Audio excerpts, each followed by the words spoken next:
Today we finally got the GTA 6 extended look, and for the first time we actually got to see real raw gameplay. The extended look also revealed a lot more on the wanted system, robberies, NPCs, customization, activities, character switching, and some interesting things regarding Jason and Lucia's relationship. Originally, I assumed that Jason and Lucia were going to be lovers no matter what, and this would actually affect the story in some way. But apparently, we learned that Jason and Lucia's relationship is something we may have more control over than initially thought, because it was revealed that when GTA 6 starts, Jason and Lucia are in a romantic relationship, but whether they stay in it is fully dependent on the player and your choices within the game's story. Apparently, spending time together outside of missions like going shopping, visiting, hair salons, exercising, robbing stores together, exploring Leonida as a pair strengthens their relationship. Now, for example, if you spend most of the day playing as Jason, Lucia might text you about what she's doing or tell him that she's going to bed. Ignoring messages like that can apparently have a negative effect on their relationship. So now in real life,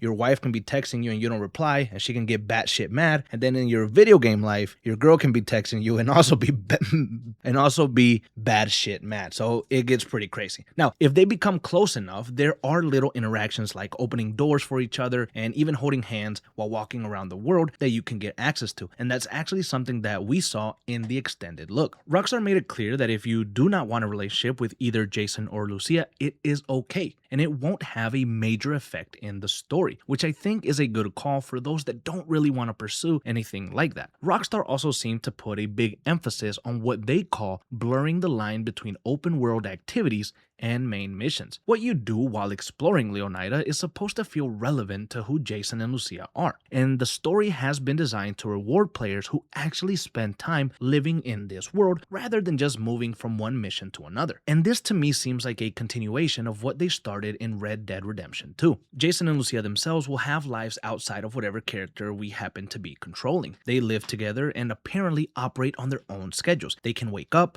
they can have coffee, they can shower, they can get dressed, they can exercise, and go about their day, while other characters can visit their safe house as well. I don't know if I like that. And now, exploring a little bit more the relationship of Jason and Lucia, I found something else really interesting, is that you can get together outside of main missions. And that's extremely important because in past games that I've played, I wish I could just hit somebody up, have them come over with me, and then we could do stuff together and experience the game together, like an NPC kind of being next to you. And that has existed in different games before, but GTA 6 seems to take it to a whole other level now. We also got a much better idea of how character switching will actually factor into the game and how you play. Jason and Lucia can rob stores and steal vehicles together, but they can also split up. During a police pursuit, you can apparently have one character flee while the other deliberately keeps the attention of the police. That immediately creates a situation where you could have Lucia disappear while Jason takes the heat and meets up with her later. And they also talked about the wanted system and the changes coming to that in GTA 6. The 6-star wanted level is officially back after GTA 5 reduced the maximum to 5 stars, and the police is more reactive to your character than ever before. Apparently, committing a crime doesn't immediately give you a wanted level. Someone has to witness what happened, an alarm has to be triggered, or police need to be around so they can become aware of the crime. The thing is that once police start investigating, they can learn information about your character, including how you look, your clothes,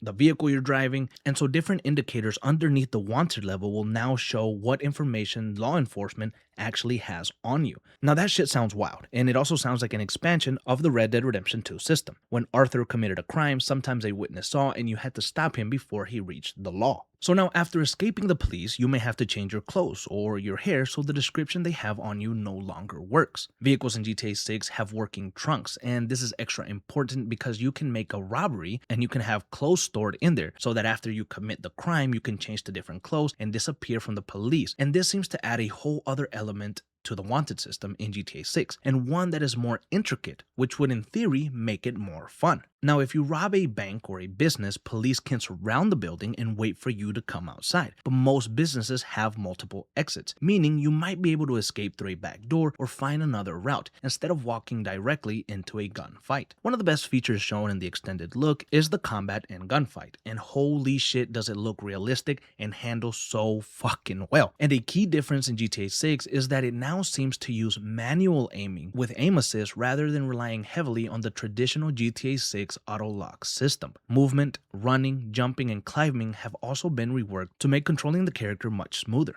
You can also notice that shooting enemies or police can actually keep them alive, and you can decide to finish the kill or leave them kinda be. And you saw things like this in Red Dead Redemption 2 or The Last of Us Part 2. Another major system revealed is something called the criminal profile, which is similar to what the honor system did in Red Dead Redemption 2. So this means being a successful criminal can improve your profile. Efficiently pulling off robberies and crimes can contribute to it, while unnecessary violence, random mayhem can affect how the world views Jason and Lucia. I would also assume that this will affect how certain things play out during the main story like it did in Red Dead Redemption 2. Money is also going to be massive for this game, and I mean it has to with how alive and open the entire map looks. Some of the major ways of earning money include holding up businesses, robbing banks, stealing and selling vehicles, and taking part in larger heists. Car theft has also been expanded for GTA 6. Many cars in the games have different security tiers, with more expensive vehicles generally being more difficult to steal. There is also a phone application that allows you to scan vehicles and see information such as their value, whether they are locked, whether an alarm is installed, whether the vehicle has a tracker, and how much it would cost to register it as one of your personal vehicles. Speaking of the phone, it seems to have a much bigger role in the game than ever before,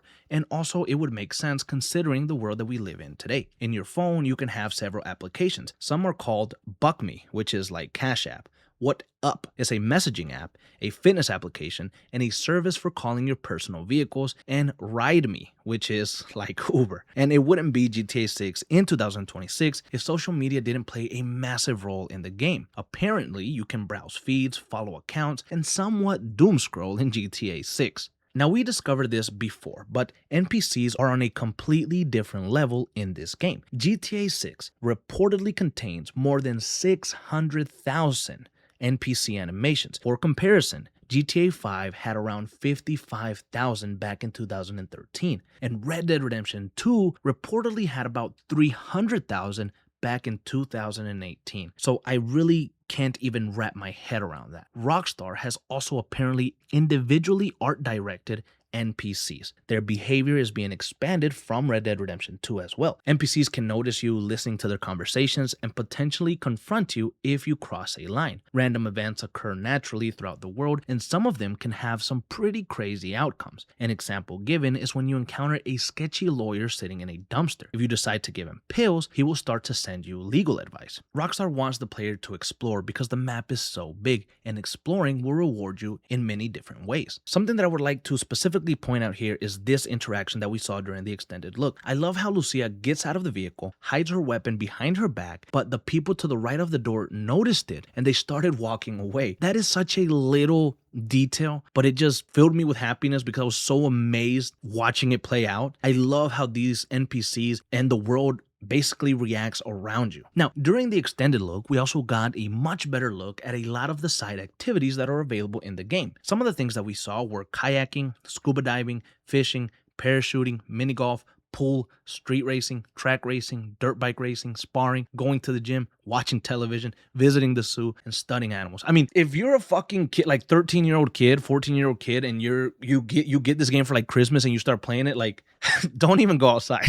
Don't even go outside. You're fucked. Like, just stay in the fucking game and play it, because if I had this shit when I was 13, I mean, I had GTA 5, which was basically the same thing to me, but it's just fucking crazy, man. Now, concentrating on the gym is good because GTA 6 is bringing back something that fans have been wanting in GTA since GTA San Andreas, right? Your physical appearance can be affected again, and apparently working out and eating good gives you health boosts and a different appearance, but overeating makes your character overweight and fat. We also got a look at different hairstyles in action. Lucia especially looks very different with her different hairstyles. Sometimes she has shoulder length brown hair, and then she has silver hair, and then she has curly hair. I mean, it's cool because it gives your character a certain unique feel to it, and someone else may have her looking completely different. Something else that came out after the extended look is the length of the game's story. Apparently, the main campaign will take you more than 80 hours to complete. This comes from Rockstar co-studio head Rob Nelson in an interview that he gave, which he stated that it took him 80 hours plus to finish the main campaign back in February. I think when you include exploration, fucking around time, driving around for fun, and so much more, that the overall playtime for this game can easily exceed over 150 hours. And honestly, I think I'm being generous. I think the world is going to be so vast with so much to explore that I can't even describe it.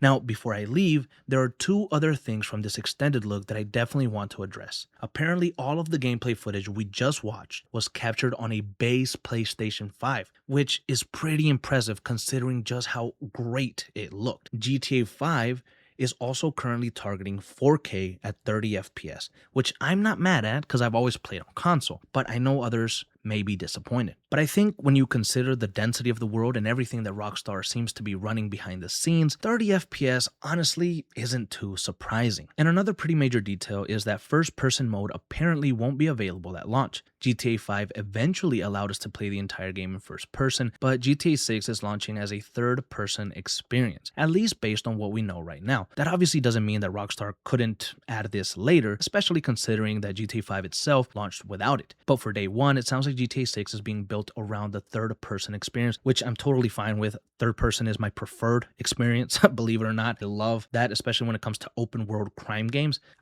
Third person is the way to go for me. And with all that being said, I think we finally have a much clearer picture of what Rockstar has actually been building all of these years. And the excitement and the hype is through the fucking roof. After this extended look, GTA 6 somehow feels bigger than what I initially thought.